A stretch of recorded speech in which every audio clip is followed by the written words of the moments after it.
Eu convido os irmãos, assentados como estão, a abrir a Bíblia no livro de 1 Samuel, no capítulo 30. 1 Samuel, capítulo 30. A leitura será feita do versículo de 1 a 20.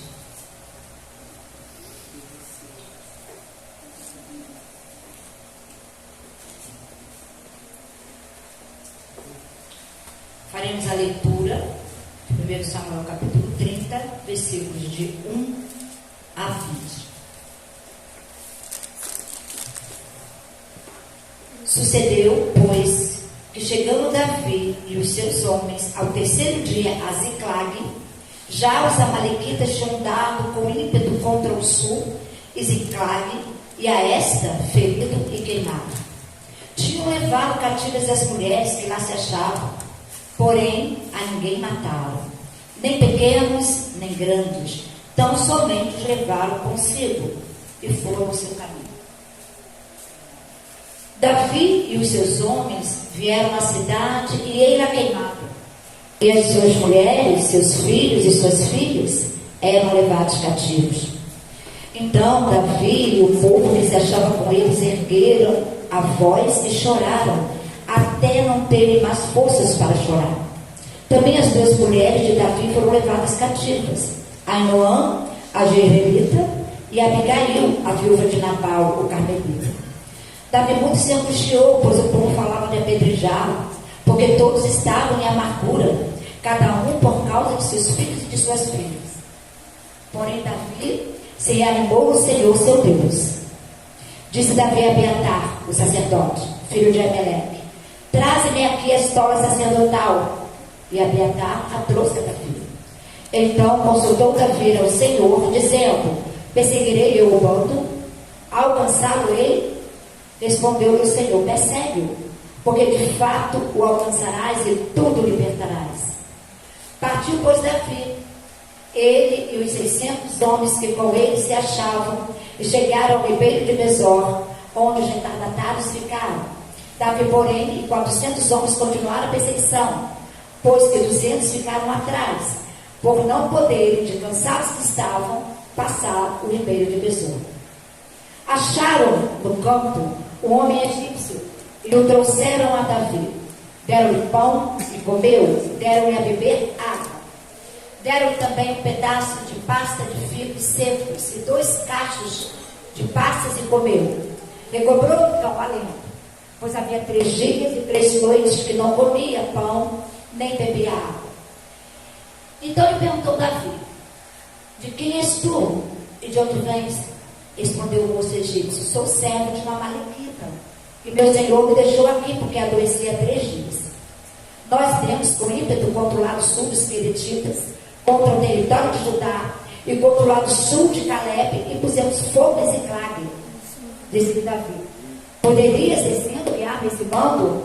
Respondeu-lhe: jura-me por Deus que me não matarás, nem me entregarás nas mãos de meu senhor, e descerei e chegarei a esse bando. E descendo espiou, eis que estavam espalhados sobre toda a região, comendo, bebendo e fazendo festa por todo aquele grande despojo que tomaram da terra dos filisteus e da terra de Judá. Feriu-os Davi desde o crepúsculo vespertino até a tarde do dia seguinte, e nenhum deles escapou, senão só 400 moços que, montados em camelos, fugiram. Assim Davi salvou tudo quanto haviam tomado os amalequitas. Também salvou as suas 2 mulheres. Não lhes faltou coisa alguma, nem pequena, nem grande, nem os filhos, nem as filhas, nem o despojo, nada do que lhe haviam tomado. Tudo Davi tornou a trazer. Também tomou Davi as ovelhas e o gado, e o levaram diante de Davi e diziam: este é o despojo de Davi.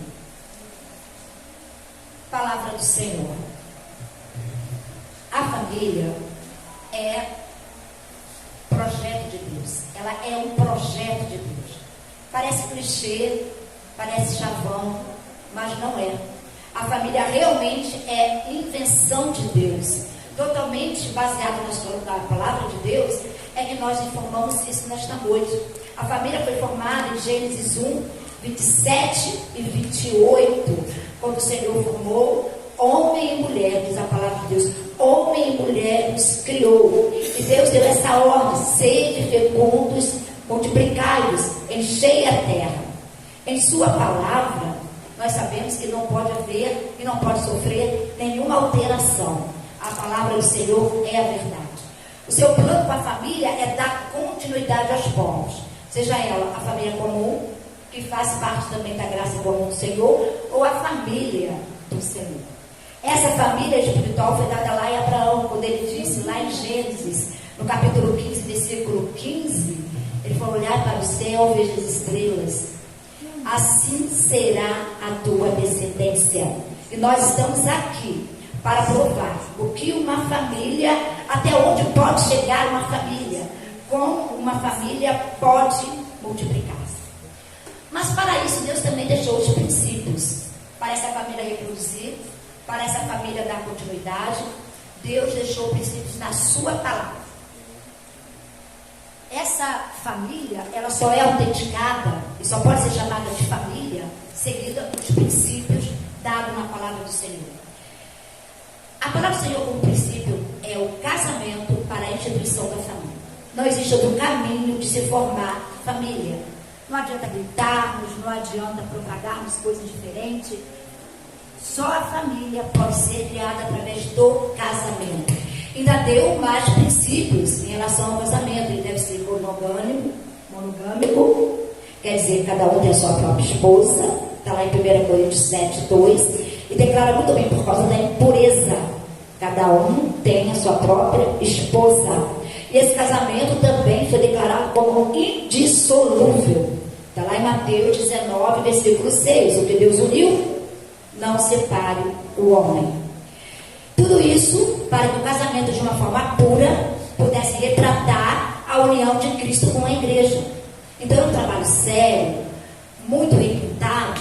Na verdade, quando o casal está andando, quando o casal está se apresentando, ele está simplesmente mostrando e pregando o que Cristo quer fazer com a sua igreja. Que tipo de união Cristo quer ter com a sua igreja. Em Apocalipse 22, 17, a igreja é chamada da noiva de Cristo. Pasme, por toda essa peculiaridade, por toda essa importância.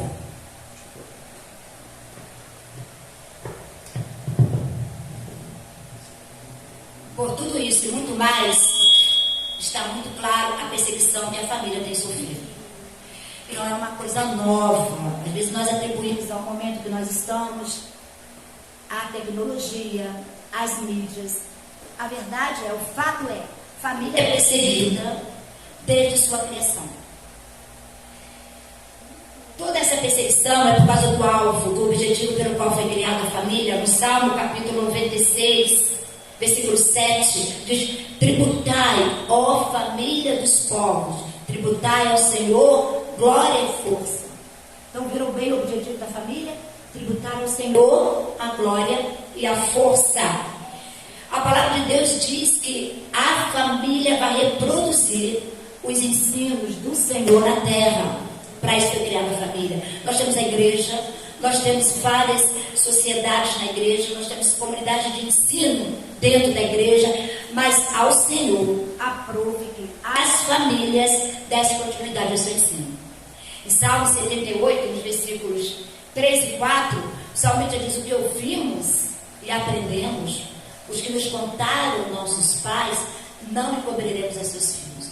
Contaremos à vindoura geração os louvores do Senhor e o seu poder e as maravilhas que fez. Isto é o papel da família. Não podemos então nos calar, não podemos nos conformar com toda a luta e a imprensa tremenda que a família tem recebido, exatamente para que ela não se mostre família e, consequentemente, não mostre a glória de Deus. Para nós entendermos melhor o texto lido, compreender melhor o que nós acabamos de ler, Davi, na verdade, ele estava cansado já de fugir de Saul. Toda hora vinha uma flecha, toda hora ele tinha que estar escondido em um lugar diferente. Ele encontrou abrigo em território filisteu. exatamente em território inimigo. Ali ele foi recebido pelo rei Aquis e deu a ele um território chamado Ziclague, para os homens que ele já estava preparando para estar com ele, porque todos os outros que caminhavam, que eram seus companheiros de guerra, já tinham ficado para trás. E ele formou novos homens, e esses homens, suas respectivas famílias, Davi, suas respectivas esposas, foram refugiar-se em Ziclague. Num determinado momento, Aquis declara guerra contra Israel, e Davi não estava apenas no território filisteu, mas ele estava também como escudeiro particular de Aquis. E claro que numa guerra ele tinha que estar presente, ele deveria acompanhar. E ele foi convidado realmente para estar a postos nessa guerra, ele e seus homens. Mas num determinado momento os príncipes consultaram e lembraram: está entre nós Davi, não é este um guerreiro? Não é ele de Israel? O rei deve tomar cuidado. Em algum momento o sangue pode falar mais alto e ele pode nos trair, ele pode lutar não a nosso favor. O Aquis, esse rei não ficou muito satisfeito, mas despediu, ouviu seus príncipes e despediu Davi e os seus homens de volta para Ziclague, numa viagem de 3 dias, diz a palavra de Deus. Quando eles fizeram essa viagem de 3 dias caminhando, foi o tempo suficiente para que acontecesse o que está sendo narrado no primeiro versículo que nós lemos nesta noite. O que diz lá é o seguinte: chegando Davi e seus homens ao 3º dia de Ziclague, já os amalequitas tinham dado com ímpeto contra o sul, e Ziclague a essa ferida e queimado. Eu gostaria de falar para os irmãos nesta oportunidade sobre o tema em defesa da família, baseado exatamente no texto que nós acabamos de ler. Em defesa da família, dividir isso em 3 pontos e apenas com palavras nós vamos definir as lições que Davi nos deixou. A primeira lição que ele nos deixa através desse texto: em defesa da família, encare. Em defesa da família, encare. É muito fácil nós sabermos o que vai dar na família do outro. Nós temos receita, como criar filhos. Quando a gente é mais jovem, que eles estão correndo na igreja, às vezes nós declaramos não de maneira muito sábia: meu filho não vai correr, o meu filho não vai ser assim. Ou nós ensinamos aos pais nos momentos difíceis como agir com seus filhos, ou a casais que estão passando alguma crise, mas quando o problema é nosso, quando o problema é da nossa família, não sabemos como nos comportar. Muitas vezes a gente não acha o caminho, mas na família do outro nós achamos. Agora diz a palavra de Deus que ao chegarem nessa cidade, eles encararam de frente a situação. Como eles encontraram a cidade? Ferida, queimada, e as mulheres e filhos foram levados cativos. Não tinha uma situação diferente. A situação era de calamidade. A situação era de destruição. Ao encararmos o problema, fica mais fácil de nós resolvermos. Que problema temos enfrentado em nossas famílias hoje? Como vai a nossa casa? Como vai a nossa família? Precisamos prestar atenção no nosso recôndito, no nosso lar, na nossa casa, e detectarmos o problema. A partir daí, encarar a situação. E é isso que eles fizeram. Olha o que aconteceu. A cidade foi atacada enquanto nós não estávamos aqui. Está tudo ferido, tudo acabado. Para terem certeza da destruição, puseram fogo em tudo.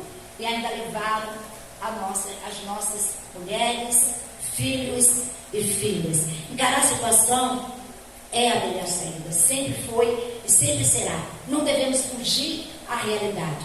Nossas famílias estão sendo atacadas sim, de todos os lados, por todas as mídias possíveis. Nós tivemos um vilão no século passado, que era o aparelho de televisão na nossa casa. Isso já foi, isso já passou. Os antigos costumavam dizer: qual é o problema com o seu filho? Você tem uma televisão, está difícil, mas onde está o controle? O controle está na sua mão. Resolva. Hoje o problema é outro. O controle não está mais na nossa mão. Pelo contrário, está na mão dos nossos pequenos. Eles até nos ajudam a controlar essa mídia, mas nem sempre ela está a nosso favor. Ela está catequizando, ela está ensinando, ela está doutrinando, ela está inculcando. E como vai a nossa família? O que está acontecendo dentro da nossa casa? Eu lembro de uma revista de escola dominical, cujo tema era "E a família vai bem?" E a capa era esse título bem grandão. Realmente precisamos responder essa pergunta. E a nossa família vai bem? Do que tem se alimentado as nossas famílias? Temos se preocupado com a alimentação sadia? Isso está muito em moda. Temos nos preocupado de dar o melhor para os nossos filhos enquanto alimento físico? Ótimo. Mas temos que cuidar também do alimento espiritual. A televisão já passou, mas hoje as coisas estão muito mais rápidas. E se nós não atentarmos para inculcar as nossas crianças no ensino da palavra, não alcançaremos a corrida da tecnologia. É impossível no campo dos reais.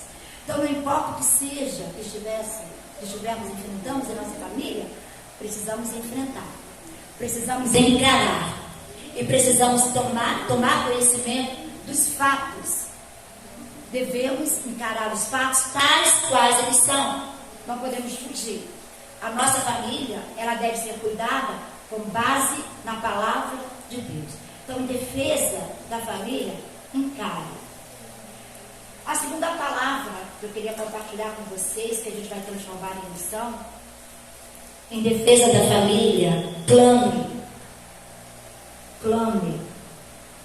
Às vezes, nós temos orado, ou nem isso, falado, contado, murmurado. Quantas vezes o problema tem sido repetido? Mas nós temos clamado ao Senhor.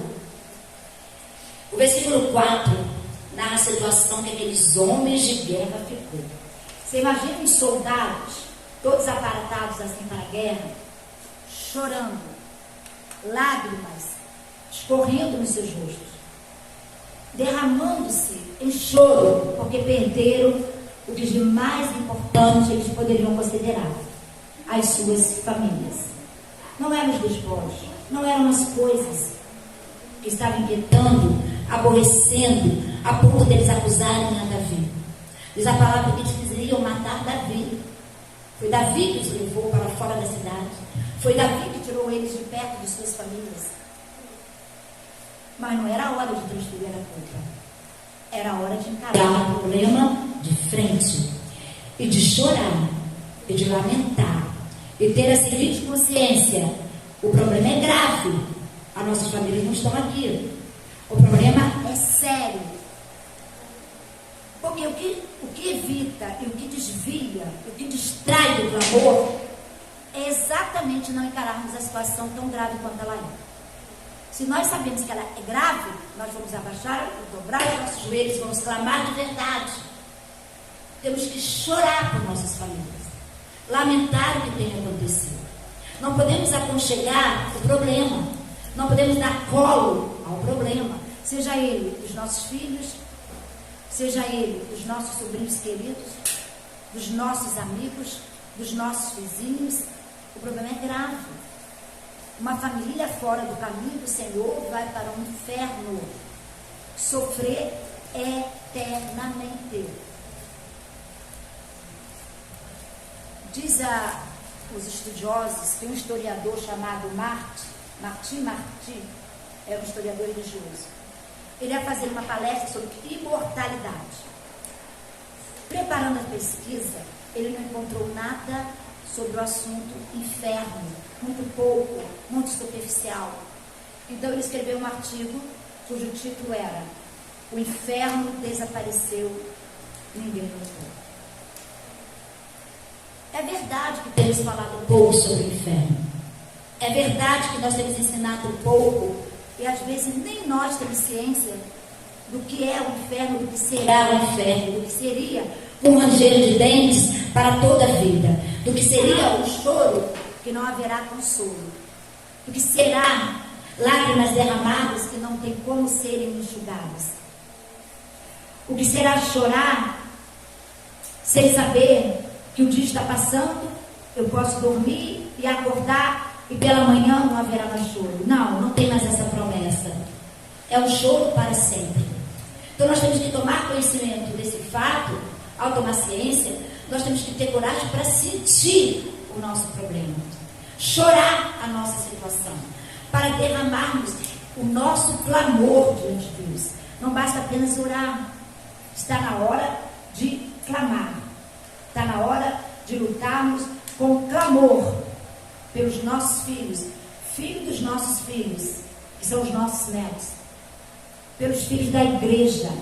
Quantos pastores têm caminhado sozinhos para a casa do Senhor? Ele, a esposa, e os filhos não estão mais. Eu que acompanho pastores de tantas gerações, não é apenas um casal, mas vários casais têm caminhado sem os seus filhos. Quantas vezes a igreja tem olhado isso com a seriedade que ela realmente precisa ser olhada e parado para clamar por esses filhos, por esses jovens, longe do caminho do Senhor. Longe do caminho do Senhor, o resultado será o inferno.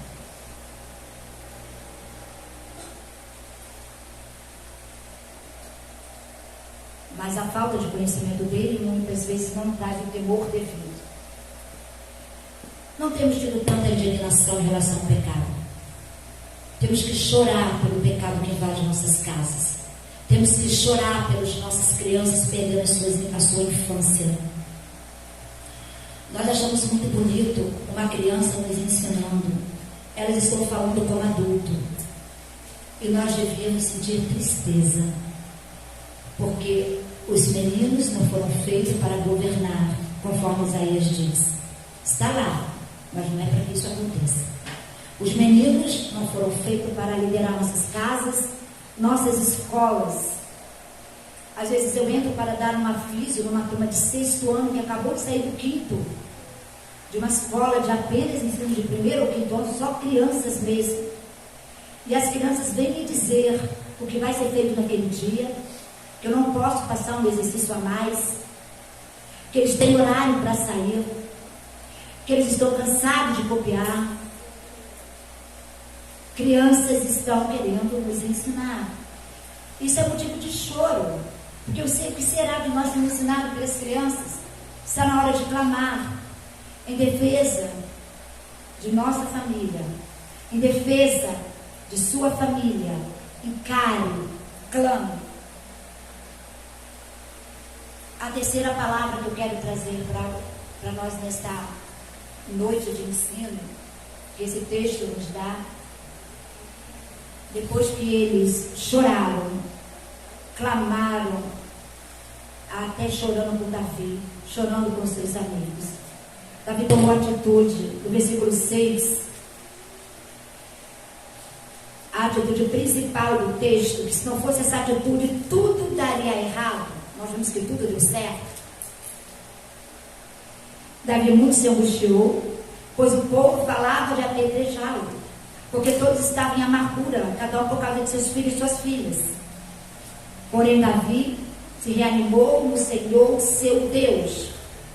Pulando para o 8, então consultou Davi ao Senhor, dizendo: perseguirei eu o bando, alcançá-lo-ei? Respondeu o Senhor: persegue, porque de fato alcançarás e tudo libertarás. Depois da consciência da situação que estamos, depois de levantarmos o clamor do desespero, depois de toda essa tomada de consciência, precisamos nos animar no Senhor. Davi se animou no Senhor, Deus dele, que é o nosso Deus. Nós temos um Deus para resolver os problemas da nossa família, os problemas da nossa casa, os problemas das nossas crianças, dos nossos adolescentes, dos nossos jovens e dos nossos filhos maduros, que já estão até casados e não estão sabendo lidar com seus problemas. Nós temos o nosso Deus para consultá-lo. Davi, em meio ao desespero, ele não perdeu o controle da situação em relação ao Deus que ele conhecia e servia. A palavra de Deus diz que ele reagiu, ele reanimou o Senhor, mas para quê? Para orar, para buscar o Senhor, para lutar. Antes de qualquer coisa, para a gente encarar ou lutar pela nossa família, nós temos que saber a estratégia, como nós vamos fazer. Então, em defesa de sua família, lute. Mas não esqueça da primeira atitude antes de lutar. Ora ao Senhor. consulte ao Senhor. Davi perguntou: alcançarei ainda o bando? Senão não valia a pena ir. Eram 3 dias de caminhada.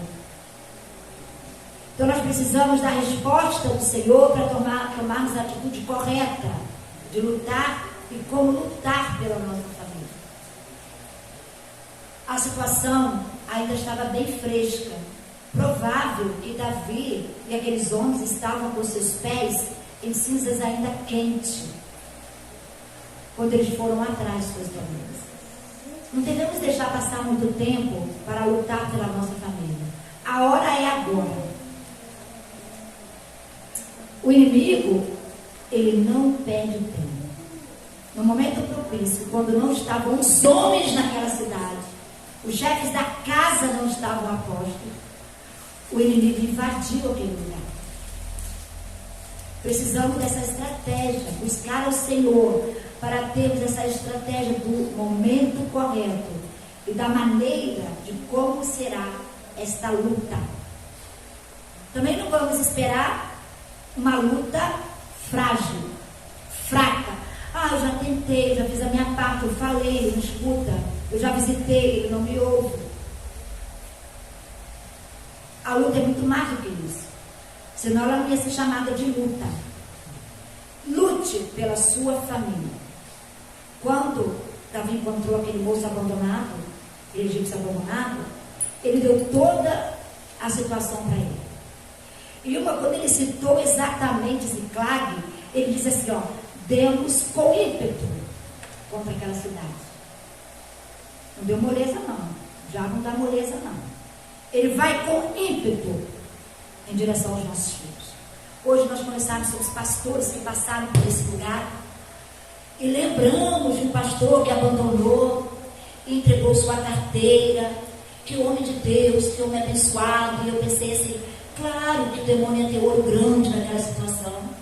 Claro que iria com ímpeto contra aquela família, contra um homem de Deus, contra um jovem de Deus.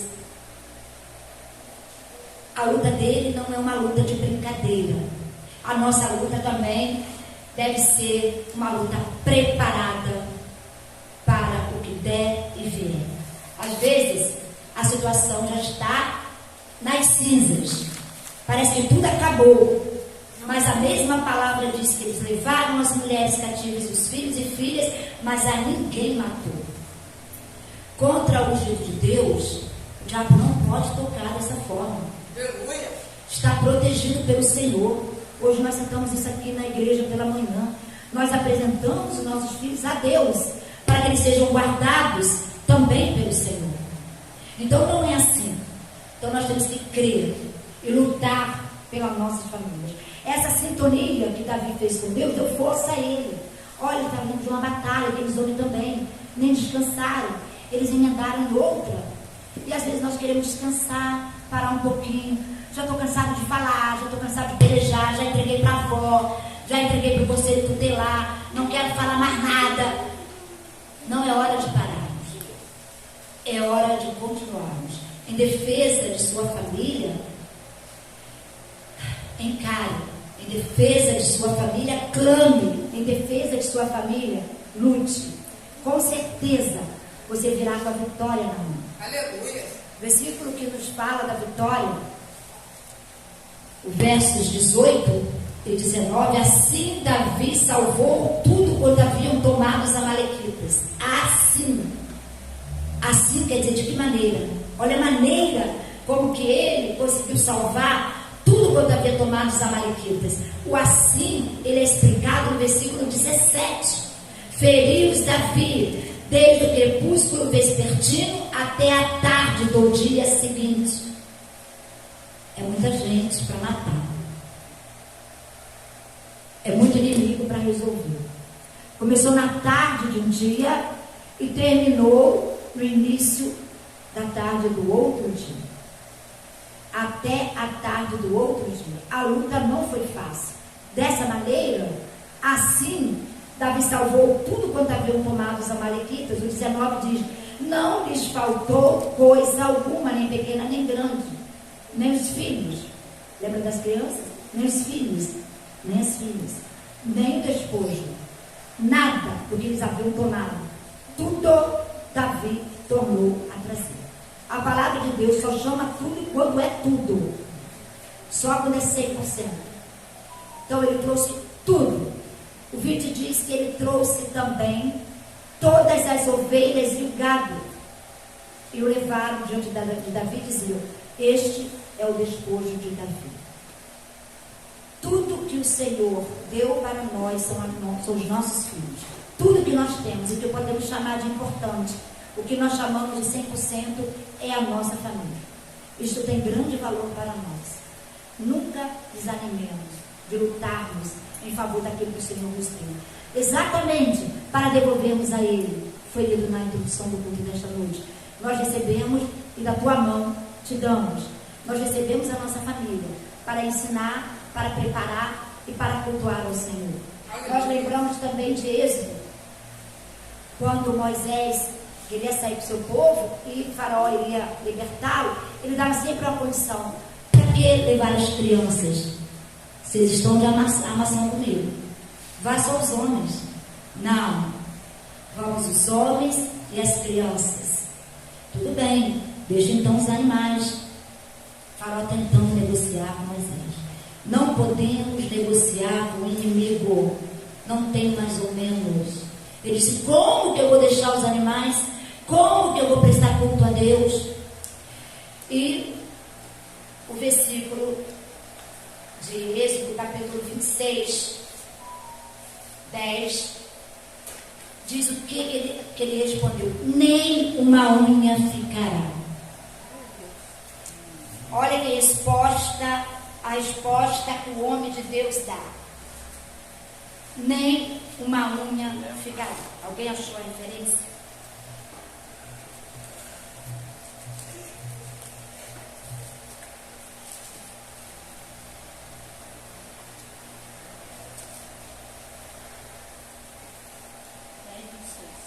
Dez, 26.